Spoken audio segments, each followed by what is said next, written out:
As our state approaches its 150th birthday and our nation turns 250, many Americans are disillusioned by this grand experiment in democracy.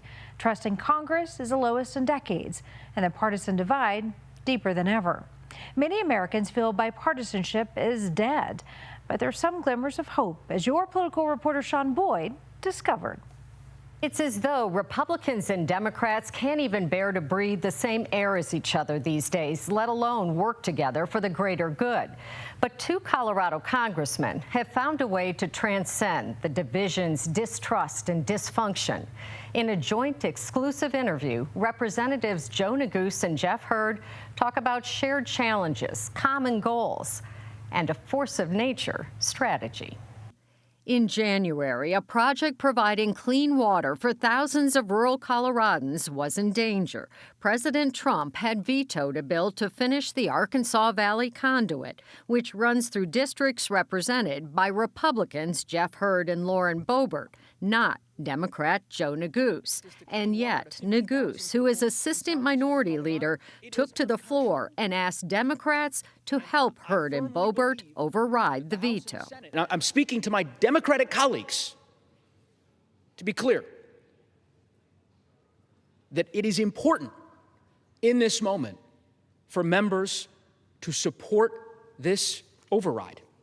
1 month later, Hurd would come to Neguse's aid, signing on to a letter to protect funding for the National Center for Atmospheric Research in Boulder. The congressmen have also co-sponsored legislation to improve snowpack monitoring, fought to prevent the sale of public lands in Colorado, and pushed for the rehiring of thousands of Forest Service workers. Irrespective of where the political winds are shifting in Washington, it's important that we have, I think, good faith actors here in our nation's capital who are going to fight for our state's interests. My job is to work with anybody and everybody in good faith who's willing to try to solve a problem. Perhaps the biggest problem facing Colorado today is lack of water. Neguse and Hurd penned an op-ed about their efforts to protect the Colorado River, including securing funding to acquire some of the oldest and largest water rights on the river. Last year, Xcel agreed to sell rights to 1 million acre-feet of water used for the Shoshone hydroelectric plant. The deal will maintain the current flow of water, which impacts up to 3 million Coloradans. State and locals raised $57 million for the purchase. Congress approved the other $40 million. But the Department of Interior is now refusing to release the money without giving a reason. Fundamentally, I think there's a responsibility that we have as Congress to ensure that the laws that we pass and the funding decisions that we made are implemented into law faithfully. Hurd and Neguse are also working behind the scenes to ensure the dwindling supply of water from the Colorado River is divided fairly among the 7 states that rely on it. The century-old Colorado River Compact expires in October. If the Upper Basin and Lower Basin states can't agree on a new compact, the federal government will impose one. We need to stand together as a state.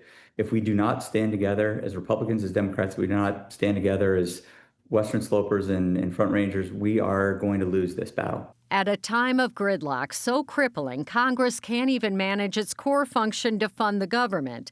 Hurd and Neguse have found a way to rise above the tribalism, pandering, and incivility to find common ground and a shared purpose. Our politics, as you know, has gotten very performative, tragically, but we've got to resist that temptation, I think, and find a way to ultimately achieve common ground and get things done.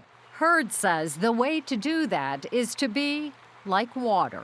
When water meets an obstacle, it either goes around it or it wears it down. And that's what I'm committed to doing, and I know Joe is as well. When it comes to these problems and these obstacles that we have, we're going to be like water. We're going to go around the obstacle or we're going to wear it down. I'm just imagining a bumper sticker that says, "Be like water." You know, Neguse and Hurd admit there are many things they don't agree on, and that's okay. Healthy debate is essential to the health of our 250-year-old democracy. Sean Boyd covering Colorado First.